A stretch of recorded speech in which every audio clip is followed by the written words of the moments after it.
I think the main thing I said was plain sailing. Oh, the plain say. Oh, that line. Yeah, Yep. that's line. Yeah. Yeah, that A worked. nice, easy year where I'm not putting out fires and I'm just working the system and running the model. That's all I wanted out of 2020. How hard was it to have that in 2020? Hey everybody, it's John Lamberton here alongside my good friend and business partner, Mr. Jason Brockman. We are here for another episode of the Ambitious Lifestyle Business Podcast, where as always, it is our job to help you get more customers and make more money without just working harder. So without further ado, let's dive straight into this month's episode. Hey everybody, welcome to another episode of the Ambitious Lifestyle Business Podcast. Today we are joined by one of our longest serving 1%ers, Alison Davis. Alison, welcome to the ALB podcast. Nice to be here. Thank you for the invite. Fantastic. So can you tell our listeners a little bit about yourself and kind of the business that you run? Okay, I will try and be succinct. I can't even speak today. This augurs well. Right, okay, where do I start?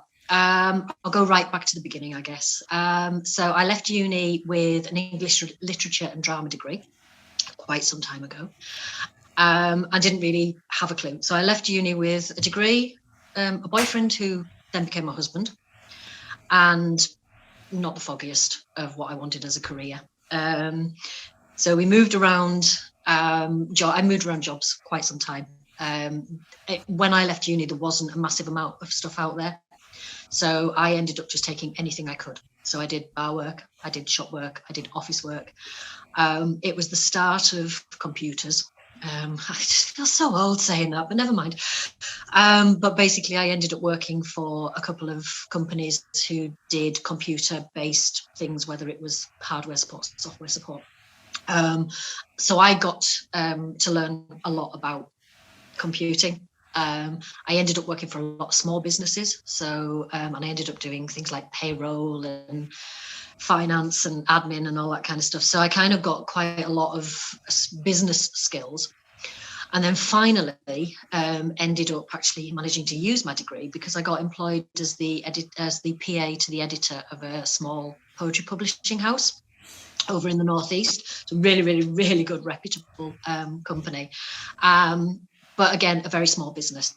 So there was two bosses and a handful of staff. And basically, I worked for them for 10 years. Ended up sort of being in charge of sales and marketing for them. And so I was running teams of reps and basically, attempting to sell poetry books, which is a fairly niche market. So yeah, we went from there. But part of that, when I was working for them, the company split into two offices. And one of the offices went down to Snowdonia National Park. I went down with them, with Alan. We were married at this point. So I'd be late 20s. We went down there. We lived down there for 10 years, had my daughter down there. Alan basically ended up qualifying to be a social worker and was ending up running children's homes.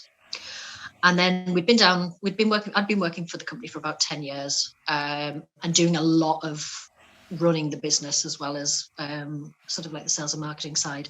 When Alan came home one day and basically went, I've handed my notice in. And it was like, right, okay. I knew it was kind of, he'd been struggling a while, so I knew it was kind of coming, but I didn't actually expect it to literally be I'm not going back. So that was interesting. And he basically turned around at that point and went, I don't want to work for anybody else. I don't want to go down that route. I want to be self-employed. So we ummed and we ahed and we ummed and we ahed, and it was kind of, right, what do we do? And it was kind of like I suppose there was a few things going on at the time. House prices where we were living were increasing drastically. So we had a bit of collateral in the house. We ummed and ahed about, sort of things that he could do down there, and nothing sat right at all. And then we had a night, one of our friends used to run a pub. I used to help her out quite a lot behind the scenes, done bar work on and off over the years, and always turned around and went, there's no way on earth I'd have a pub. It is just far too difficult. It's not an easy lifestyle. It's just it's horrendous. Why would anybody want to do it? 6 months later, we'd sold the house and bought a pub. So yeah, we won't go down that route. But anyway, we went through a journey where we were looking at what we were doing, and we'd looked into managing leaseholds. And in the end, we actually ended up talking to a financial advisor who basically turned around and said that with the chunk of money that we had from the house sale, we could actually afford to buy a pub ourselves, as long as we didn't go over a certain value. So we started looking at pubs back up home. So I'm actually from Carlisle originally, and we ended up looking at pubs around here. And I walked into this one pub one day, and I'd already been told by the financial advisor not to fall in love with it because it was right at the top of our budget. Yeah, guess what? So basically, we ended up we put an offer in for it, and offer was accepted, and we became the proud owners of a Grade 2 listed building, a lovely little village pub that's kind of tucked in the middle of nowhere, on a one-way street. And so yeah, it had its challenges, shall we say, but it was lovely. It was really nice. Beautiful building. Nice people, really good customers. So that was June 2007. 2008, we went into double dip recession.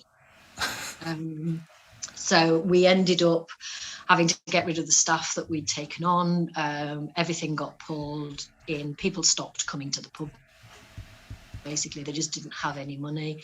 It all went into full-blown depression, including us.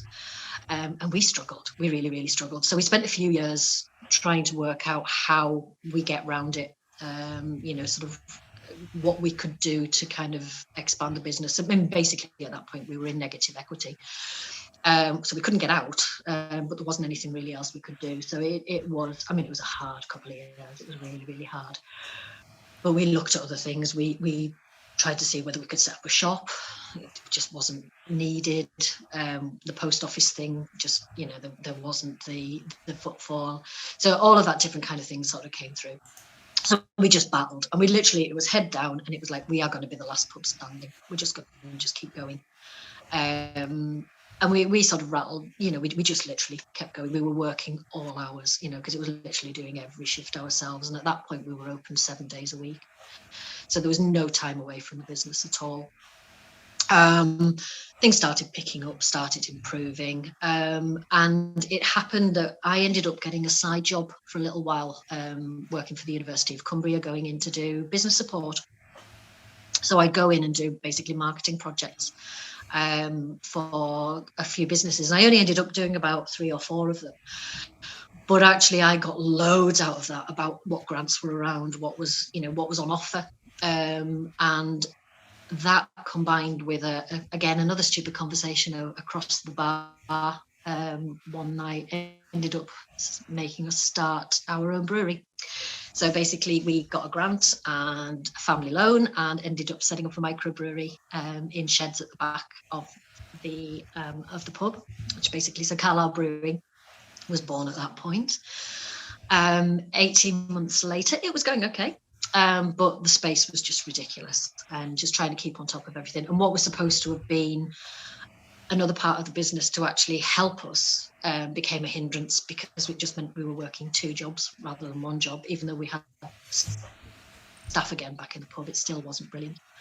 So we kind of looked around and thought, right, what's the best thing to do? And of course, the best thing to do at that point is to expand using another grant that was on offer at the time. And all of these grants were basically done last minute, 6 months, sort of, within 6 months we were up and running. So we expanded the business, took it onto a separate business, took it onto a separate site. And then 3 months after we'd actually got everything battered into shape and got running, the floods hit Cumbria. Oh, God. I should have actually said at the beginning of this, get a cup of tea and just get sat down. I probably should sell the film rights at some point. But basically, yeah, floods hit Cumbria. So basically what happened then was we had customers who were underwater, who obviously weren't going to be buying off us. Nobody wanted to take on new suppliers. Everybody pulled their horns in. There was no tourism in Cumbria at all at that point, because all the B&Bs and guest houses were getting used by people who'd been flooded out of their houses. So there was no space for tourists to come in. So the whole market just imploded. So we got over that, started building it back up again. And then Alan was really ill. So he basically, he had a lot of health problems. And it was touch and go again. We got over that. We then ended up having a couple of unexpected bereavements, which again knocked us back again. Got over that. Everything starting to again build up. And then we had this slight little problem called COVID, which of course hospitality was hit huge. So obviously we're now at the point where after all of that, we've still got the pub, as you can see from behind me, and we've still got the brewery. COVID was a bit of a weird one, because it caused huge problems, and it has set us back immensely, but in some ways it actually helped as well. Gave us a bit of breathing space to actually get a few plans in place. We managed to pivot and do a few different things to keep us going, which opened up different markets. And because of the business structure that we managed to put in place, we actually managed to come out of it in a slightly better position than we went in. So we had new customers. We had old customers who were very supportive of us because we've been very supportive of them all the way through. And we learned a lot. So I'm touching wood at the moment that nothing else happens. We won't mention war in Russia or anything like that. But yeah, as it stands at the moment, I'm kind of hoping that things are the structure's there and we can build up and get the business going again. But yeah, it's been eventful. It has definitely been an eventful 15 and a half years. It's a bit of a roller coaster, isn't it? Yeah, how's that for an introduction? Oh, utterly and totally. As I say, I'm still trying to work out who's going to play me in the film, but we'll see what happens. I think one of the key things that you said there, Alison, is we're still here. Yeah. And that, whether it's resilience, whether it's perseverance, stupidity. Well, I think no. I mean, ultimately, is it stupidity not to be able to see, a global financial crisis, floods, and a global pandemic? I don't think any of those could really be laid at your door. Definitely not. I think obviously the interesting thing is the initial 2007 recession. You weren't given a choice but to be there because you had the negative equity. So we just open, we just work, we just have to do it. I think a lot of business owners, they kind of go into this, things are terrible, what should I do? I'll just give up, I'll put my head in the sand. That wasn't an option for you, was it? No. I mean, the thing is, I suppose at the end of the day, there's always the option to just walk away. At the end of it, we've done things wrong in the past, which, I look at. We set up as a general partnership. We didn't set up as a limited company because we didn't know. And my biggest thing all the way through my business, through the businesses that we've had is, one of my sayings is, you don't know what you don't know until you need to know it. And I think it's one of those things that there's a lot of things out there that we've not known, that we've only sort of learned about after the fact. So we going in as a general partnership. I mean, in theory, we could have walked away with nothing. I mean, we could have literally have just closed the door, handed the keys back to the mortgage provider, and just gone, right, Carlisle City Council give us, you're going to have to put us up in a house. We're homeless. We're destitute. We'd always worked. So, I mean, the likelihood is we would have got back on our feet, going back and working for somebody else. And I mean, to be honest with you, even at that stage, I probably could have gone back to my old boss and said, can I have my job back, please? Yeah. And there would have been a possibility that I would have got my job back. But it was one of those things that I guess I'm kind of one of those kind of people that, and I know Alan is as well, but once we've committed to something, we're fairly stubborn with things, and we just can't, we just sort of keep going. This is what we do, so we're going to do it, which has its good side and its bad side, obviously.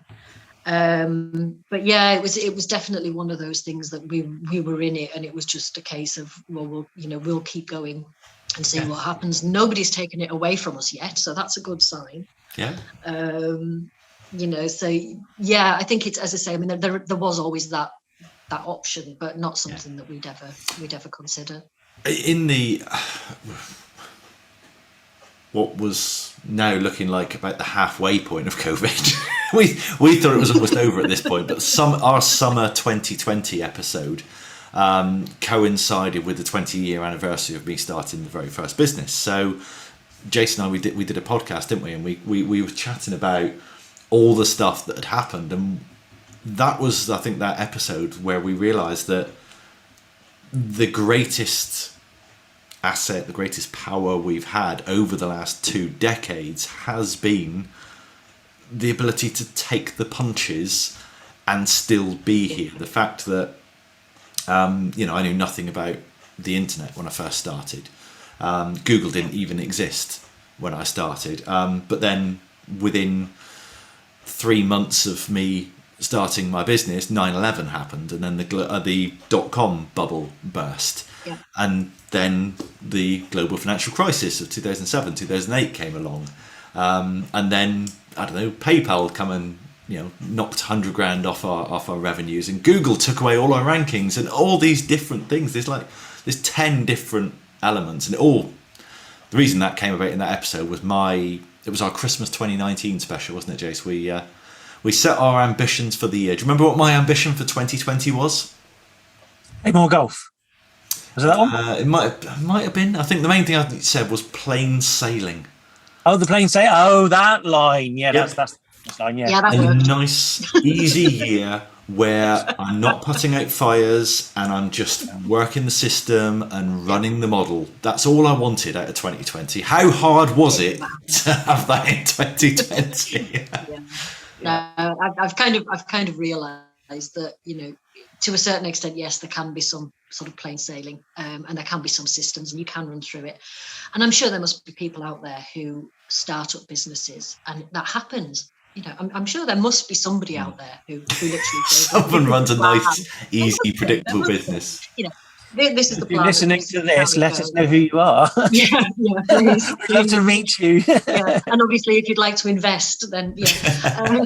But no, I do think that everybody. I mean, I would hope to God that there aren't many businesses out there that have encountered as many sort of setbacks as we have. But everybody out there encounters some problems, and yeah, it is definitely how you deal with it. I mean, I think I got asked once, sort of like, what my key word was, and resilience was definitely up there, along with stubbornness and I was like, I'll keep saying stupid because I think it definitely is there. But I think that thing again, if you go back to the whole, you only know what you know when you need to know it. It is that whole resilience thing. It's kind of like, I mean, we've done things in the business that I would never have done, had these things not happened. Because it's literally a case of, I've spent, I suppose, the last 15 years, in essence, problem solving. And every time I solve a problem, in theory, something else, it eases something up. I mean, it may cause other problems somewhere down the line, but, in theory, dealing with that problem, which I didn't know was a problem until it became a problem, just makes things a little bit easier. And that's obviously something that that helps eventually make the business a success. I was going to ask that actually, because we can always focus on the negatives, and everybody does, to be fair, and everyone goes, yeah, these really bad things happened. Yeah. But from everything that we've seen from you, you've taken the things that have happened and turned it into something really positive, and actually it's impacted business in a really positive way. Can you share some of those things that actually this bad thing happened, we did this, and actually it's left us in a big, stronger place, or this has gone well for the business, or actually it's improved? Yeah. I mean, I suppose that there's a few things. I mean, I guess, one of the things was when Alan was ill,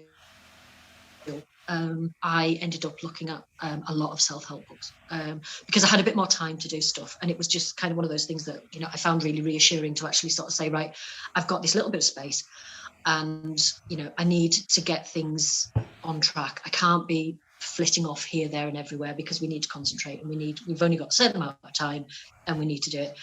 And that definitely helped me kind of start realizing what boundaries I need to put in place, what structure I need to put in place. It actually was one of the reasons why I ended up with the 1% club, and all of that stuff obviously helped.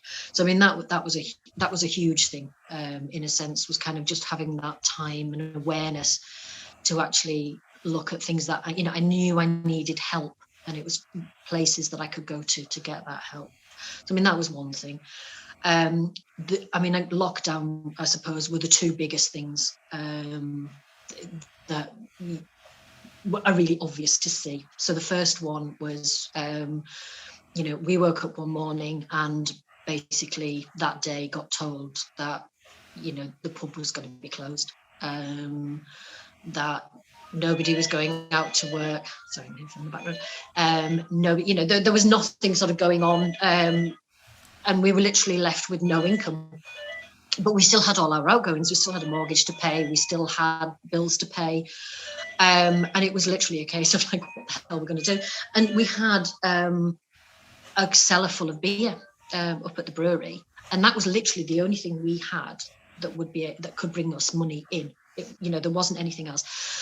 And over the first sort of couple of weeks, we had there was videos of breweries pouring beer down drains, and it was just kind of like, can't do it, it's not going to happen. So basically what ended up happening was we pivoted very quickly and started doing bag in box. So basically all the beer that was sat in casks we could put into like you get the wine boxes, so they've got like a plastic bag on the inside with the tap on them.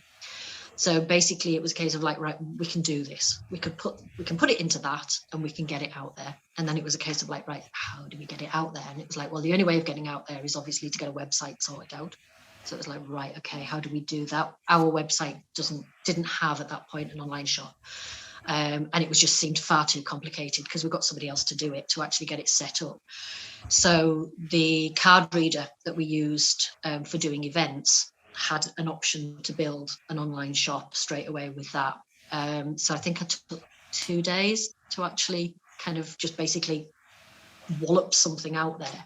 And because we've got quite good, decent branding and images, it wasn't difficult to put together. So we got that going. And then it was like, right, okay, I've got the bag-in box, I've got the website, and I need to advertise it. And it was like, okay, the only way I'm going to be able to do this is Facebook. I can't think of any other way of doing it. But we were really lucky in the fact that Facebook advertising, because of the pandemic, had gone quite cheap. So it didn't cost that much to get to people. And it was literally a case of sort of, we had that set up within, I think, 2 weeks of everywhere getting locked down. And it was one of those things where we did it and I felt really guilty because it was kind of like we were obviously cutting out the pubs that we'd normally been, because all we did before was supply to trade. And I felt really guilty that we were sort of all of a sudden sort of like, cutting out all these pubs who weren't going to get any income. And it was kind of like, this is just horrible.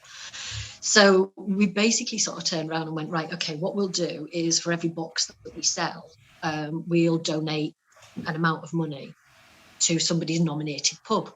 So it was kind of one of those things where because it was only done in the local area, we only did a 10-mile radius. And it was literally a case of we filled a form in and said, right, when you order, tell us who your local is. We'll send them a little bit of cash with a note to say somebody's thinking about you. And it just took off. It was unbelievable. So yeah, so basically we literally just went from zero to it getting sent out there. But I think it tapped into an atmosphere where people wanted to help. They wanted to be doing something. They wanted to be seeing something that was supporting local businesses. They wanted something that was, that was just feel good factor, I guess. And we managed from that to then get all the local press, on board with it. Because obviously it was a good story. And it felt a bit, towards the end, it felt a bit, almost like I was being a bit manipulative by doing, sort of that donation, because it felt as if, okay, it wasn't pure marketing, and it didn't come from that at all. It just came from, sort of like that feeling of guilt, I guess. And obviously, I mean, from a marketing point of view, I knew it had legs. It was going, it was going to get picked up on. And I actually ended up on the food programme, which was just unbelievable. Obviously I think it came through from Camera. It was somebody had picked it up and had put it through to Camera National, who then eventually ended up getting contacted by the food programme to ask if they knew of any small breweries that were doing anything with the community. So I ended up getting interviewed, on Radio 4 for something that was just like, a small thing, but it was huge. It was great, because obviously then it was a case of like, it was on Facebook. Oh, we've been on Radio 4 and all the rest of it. And, it was just really, really weird, because it was kind of like, I ended up doing some gardening at the front of the pub, and I'm sort of sat there. It was one Sunday afternoon, just sort of like with my trowel.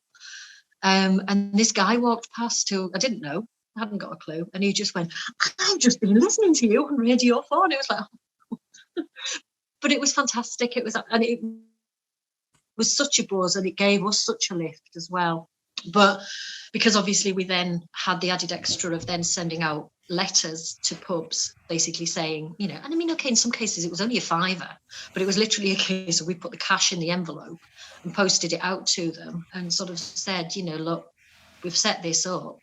And the amount of mileage we got out of social media on that one, where, sort of bars and pubs in town who, we actually could never sell anything to them because they didn't sell our type of products, but they would turn around and, they were all over their face, all over their social media was like, oh my God, we've just had this from Carlisle Brewing, and, isn't it amazing? Aren't they lovely? And all the rest of it. And they'd get hundreds of people commenting on their post going like, oh my God, that's awesome. That's fantastic. It's lovely. And it was just kind of, it was absolutely brilliant. It was so nice to actually do that and set us up in great, in great stead. And we did get a couple of pub customers out of it afterwards. People that I'd not been able to talk to in the past suddenly turned around and went, oh, actually, they're really nice people. I think we need to go and talk to them. Mm-hmm. So, when everything started coming out of lockdown.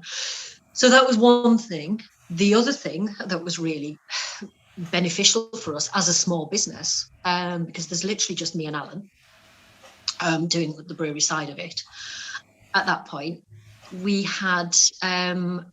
had time on my hands, and it was literally a case of kind of going, right, okay, what can I do to keep going with things? And because we weren't furloughed, where a lot of breweries, their marketing and sales staff were furloughed, so they weren't working for the company. I was still working for my company. So we ended up, I started a weekly email. Mm-hmm. So we basically did the friends email. And that email each week was a checking in. It was, how are you doing? How's it going? Isn't this awful? To, an email that said, oh my God, I'm sat up, because we live in the pub. And it was literally a case of like, every day I was walking through an empty pub, or I was sitting upstairs watching TV on an evening when I should have been down behind the bar. So it was all that kind of relationship marketing, I guess. Yeah. Sending them texts saying, I've just heard this about the grant, saying, get in contact with this company, they can help with this kind of funding, or sending anything that was related to the pub trade. As a pub owner, I was sending through, and we came out of lockdown, and I mean, this is the bit that I'm kicking myself because I let it slide, and it's something that I'm now working on building back up again. But we came out with new customers. We came out with people who, following, immediately we came out of lockdown, I'd get an email off somebody saying, you were the only brewery that kept in contact all the way through lockdown. So can we buy beer off you, please? And I was like, oh, of course, not a problem. Or it was a case of, getting emails through saying, you don't know how much it meant to us just knowing that there was somebody else out there who was going through exactly the same thing we were going through, and that you managed to put it in words that we've been trying to sort of phrase. And it really, being able to do that all the way through, had a massive impact on the business. It really pushed it along a bit. We got existing customers who then made us permanent fixtures on the bars. And so, I mean, as I say, that whole kind of relationship marketing sort of side of things, I had the time to do. And it worked wonders. It worked absolutely wonders. So, I mean, if there's one thing that I would say to anybody is, work out who your ideal customer is. Just get that down pat and talk to them as often as you can in as many places as you can, whether it's face-to-face, whether it's through social networking, social networking, or whether it's through, sort of sending out direct mail or post or adverts or whatever it is, but just talk to people, because, it is the whole thing of people sell to people, people buy off people. Absolutely. The COVID was a perfect opportunity to demonstrate your values, your ethics, your belief, to do the right thing. Absolutely. And so many business owners just didn't take that opportunity. They took the opportunity to watch Netflix instead. Yeah. A lot of people just disappeared off the scene. And I mean, as I say, I can understand it from some points of view. Because as I say, we are a very, very, very, very small brewery compared to the majority that are out there.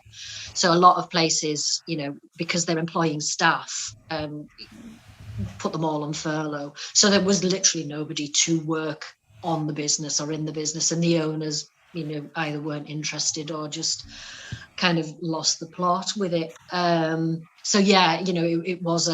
was something that, as I say, being a small, resilient lifestyle business, definitely paid off dividends under those circumstances. I think the challenge for me now is to actually just keep that going, knowing that it works, but sort of doing that alongside all the other stuff that's sort of piled back in now we've reopened. But as I say, I can understand why some businesses did it, but I think a lot of businesses just, some panicked, some decided that they were just going to take it as holiday. There were so many places that, that literally just disappeared. So it was quite sad in some cases. Let's bring that back up a little bit then. So you just mentioned an agile lifestyle business, and obviously this is the Ambitious Lifestyle Business podcast. What does ambitious lifestyle business mean to you?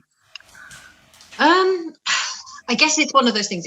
I kind of split it up. Yes, ambitious. I've always had a bit of a weird relationship with the word ambitious, because I don't feel like I'm an ambitious person, and yet when I look back over what I've done, I guess I wouldn't be at this point without a certain amount of ambition. The lifestyle business is the bit for me. It's kind of obviously from that day where Alan sort of turned around and went, I've handed my notice in.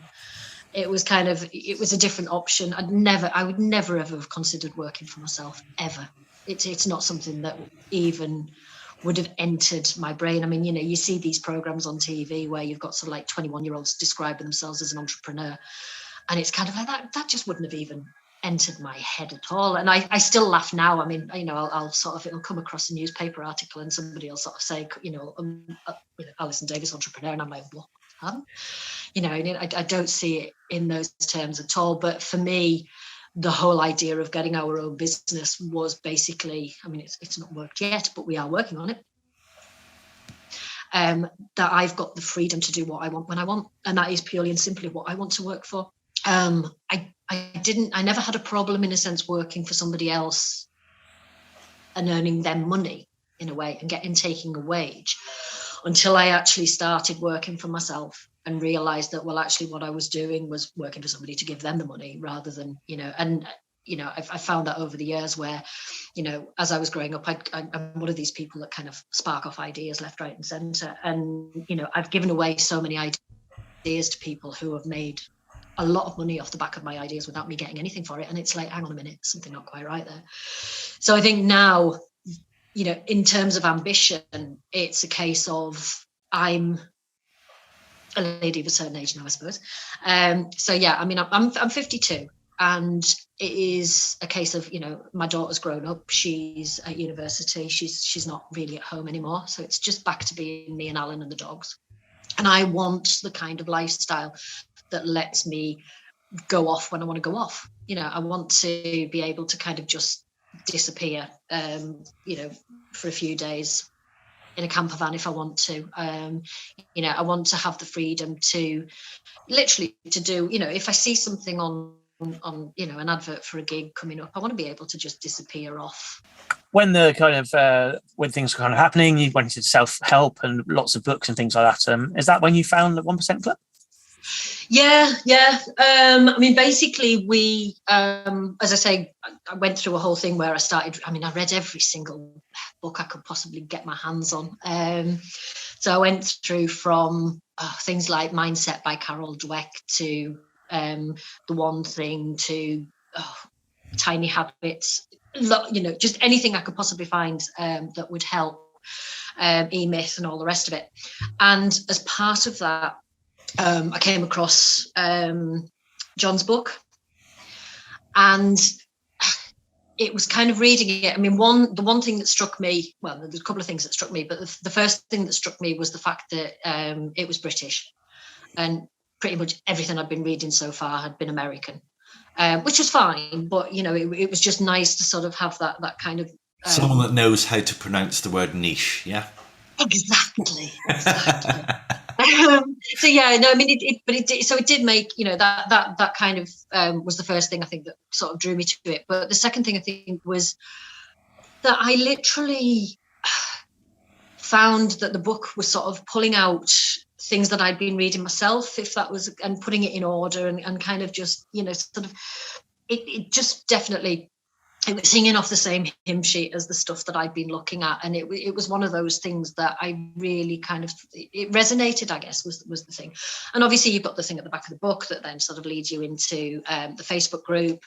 So I joined that to start off with, fired a few questions on there, got a few answers, got some quite, useful information out of it. And I think one of the things that cropped up along the journey that I found was the whole thing about investing, and that sometimes spending money isn't necessarily spending money. It's actually about putting some money into things to get something back and get more back than you're putting in. And at the time, we didn't have any money. I literally did. We were really, really struggling. But it was literally a case of, I thought, well, I can give it a try. And it's not a huge amount of money each month, but it might just give me the focus and the commitment to actually use it. And that was when, I think timing must have worked out. I can't have joined the first group that long before the opening. You opened up for the 1% Club. And I just thought, right, we'll give it a go and see what happens. And obviously, joined it through at that point. And it's been invaluable. It really has. I mean, it's put me in contact with a lot of people that, obviously would never have, come across in any other place. I've done networking groups, sort of related to Chamber of Commerce or to various different groups. And while they've been great, it's sometimes difficult, especially when you're running a pub. I can't do breakfast meetings. I'm not locking up till 1 o'clock in the morning. There's no way I'm getting up for a 7 o'clock breakfast meeting. It's never going to happen. Never in a month of Sundays. And because I've got the pub, the brewery, I've got family, I've got everything else that's going on, the idea of carving out an afternoon to go and sit in a room full of people, and sort of talk about various things didn't really do it for me either. So I found this was a really nice way of kind of having that support network in place. There's always somebody there that can you can bounce an idea off, or there's somebody that's got the same problem as you, that you can talk to about things, or I mean, in some cases there's things, things have cropped up and nobody's got a clue. Nobody, there's a lot of times where people don't know what I'm talking about, but there's been times where I've kind of said something and maybe nobody hasn't had the answer for me, but they've pointed me off in a direction where I can then go, oh, actually I hadn't thought about it that way. I'll go and investigate this a bit further. And obviously, being held accountable, she says, knowing that she needs to book in with Jason for another one-to-one at some point. But that's do them weekly rather than yearly, Alison, to be honest. Yeah, well, that's how we tend to do it. There's probably a reason for that, but I'll explain it maybe after the call. But yeah, it's that whole thing of sort of, and I mean, it is what you make of it. It really is. You don't. You've got to put it in order to get it out. It's not something that you don't go into the group thinking that it's all going to be there handed on a plate for you, but there's certainly enough ideas in that group to kind of spark things off in your own head and kind of think, okay, I know that's something I've got a real weakness on. But even down to just sort of, I'm having a problem with my website, does anybody know somebody that can fix this for me? It is literally, it runs the whole thing through. You can have full-blown philosophical conversations one day and literally be talking about where to source a paper bag the next. It's it is a good group. It really is. I mean, I don't think I'd have been here in the group for this long had it not been. Yeah, I was saying earlier, I think it's coming up for 5 years now. So I launched Big Ideas July 2017, and I'm pretty sure you came in like either the next intake or maybe the one after that. So either I think it might have been the one after, because I think it had been around a little while, or that certainly the Facebook group had, or it seemed to be well established anyway when I joined it. That first time, but yeah, no, I did. Yeah, I definitely say, obviously I heartily recommend the 1% Club, but I mean any group, is worth it especially if you're running your business from home or you're running a business. I mean, obviously there's Alan and I, and we both have our different roles in the business. And I'm definitely the one that kind of does this sort of thing. He likes just going and bringing his beer and that's it. It's fine. So although we have business conversations, he's not interested in a lot of stuff that I'm interested in, or I've got friends who run their own businesses, but it's not the kind of thing that you'd sit and really talk about. And I've done the whole talking to family, and yeah, that doesn't work. I'm still sticking stats on emails as far as my dad knows. Yeah, they're great. They're great as cheerleaders, but there's no way I'm going to have an in-depth conversation, related to my pension provider or sort of I don't know. Yeah, it's just never going to happen. It really isn't. Yeah. So yeah, it's everybody needs their cheerleaders, definitely. But it's good to know that your cheerleaders are also people who have the same sort of issues as you as well. Yeah, I think one of the things I really like about the community with the 1% Club is everyone is genuine.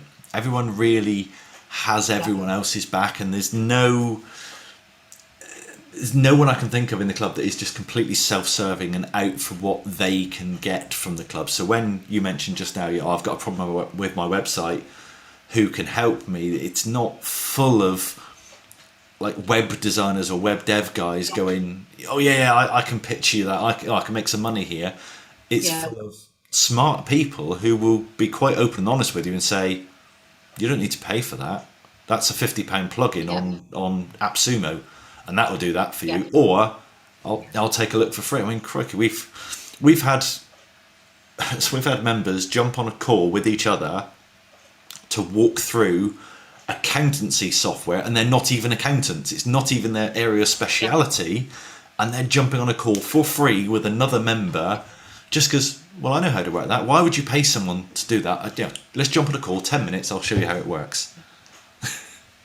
Yeah, absolutely. I mean, yeah, it's, I mean, I know myself, I've hopefully helped other people out sort of over the last few years. But yeah, I think this is it. I mean, when you've got that kind of resource at your fingertips, I mean, I think most people who go into having a lifestyle business are the type of people who probably do actually want to help other people as well. You know, I don't think I think as a small business owner, I mean, most small business owners that I've come across are pretty much happy to help other people. Yeah. You know, I mean, and I think that's, you know, I think that is just one of the things. I mean, okay, probably there are. Maybe I don't come across the people that don't, but I think it is marketing important. earlier. I mean, that's what it is ultimately. It's just being a good person and doing the right thing, isn't it? Yeah. Oh, definitely. I came across a very, very short video when I was scrolling through Facebook last night, and it was the young lad off Dragon's Den. I can't remember. Is it Stephen Bartlett? Yeah, and it was him, and he was talking about invisible PR, and it was the first time I come across it. And actually, do you know something? I did actually watch the whole thing through because I found it was absolutely fascinating, and he was talking about how what you do when you're not in full view affects how people see you and your business. And he was telling us the two stories he had was one was a girl that worked for him who'd ran out of the office to get a plaster for somebody because they'd injured their knee. And it actually had a knock-on effect 3 years later when she was put up for promotion. Now, she didn't know anything about, she didn't know that was why, but it was because she'd done something that was quite kind and caring and sort of above and beyond what anybody else had done. It kind of brought her to his attention. And the other thing was that he'd apparently one of the things in their office is something to do with what kind of sandwich you are or you would have, or what's your go-to sandwich. And he'd ended up on a plane with the guy from I can't remember what it's called now, the program where he stuffs really stupid amounts of food down his neck. I find it fairly Man versus Food, is it? Oh, right, yeah. So I find it, I mean, I don't watch it because I find that for me is personally offensive. But he was on the plane in front of him, and he basically said that all his staff, he was on various different Zoom calls and stuff or messaging or whatever, and he'd put a thing saying, "You'll never guess who's sitting in the seat in front of me." So they'd all turned around, all 400 members of staff had basically gone, "What's his favourite sandwich?" So he said he doesn't go up to people, and sort of say to them, he generally keeps out of the way. But this time, because he'd got all his staff sort of saying, "Go on, ask him what his favourite sandwich is," he'd actually he'd gone up to him and sort of said, "Sorry to interrupt you, but," and he said before he got a chance to say anything, the bloke had just put his hand up and gone, "No, not now, go away, not now." All right. And wow. he'd gone back to his seat, and he's like, "I've now got to tell 400 people that this bloke wouldn't tell me what his favourite sandwich was. He wouldn't take the 2 seconds just to sort of engage with me." And he said basically, so he'd done that, and he talks about this story on a podcast or something, and it had got back to the guy, and the guy had actually got in contact with him and apologised.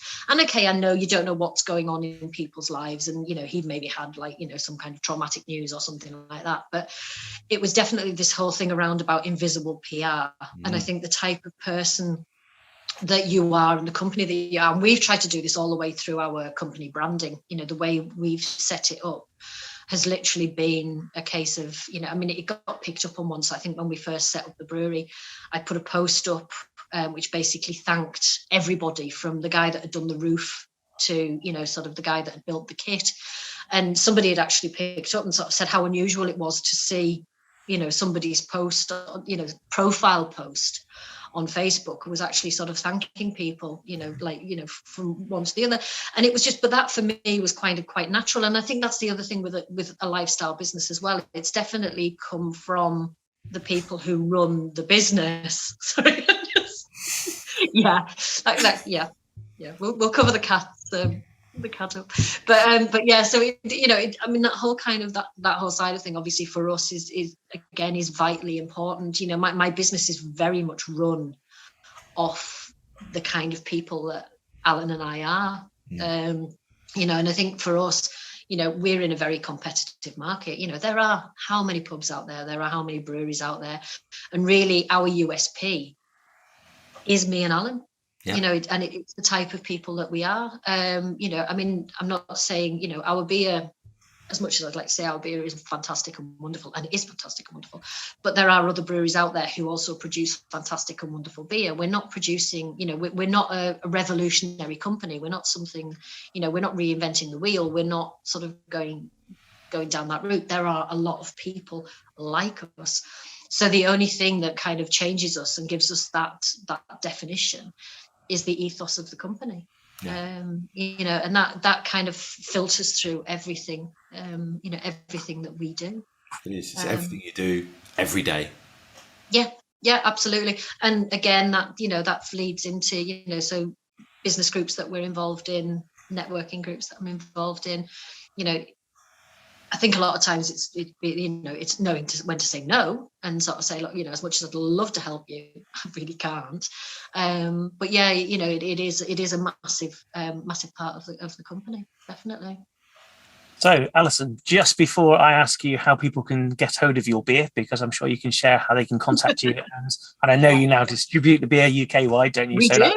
That's pretty amazing. I just want to say a big thank you for joining us on this edition of the Ambitious Lifestyle Business Podcast. It's been brilliant to hear your story, because that's a heck of a story of resilience and actually overcoming the roller coasters of business life, which is brilliant. Thank you.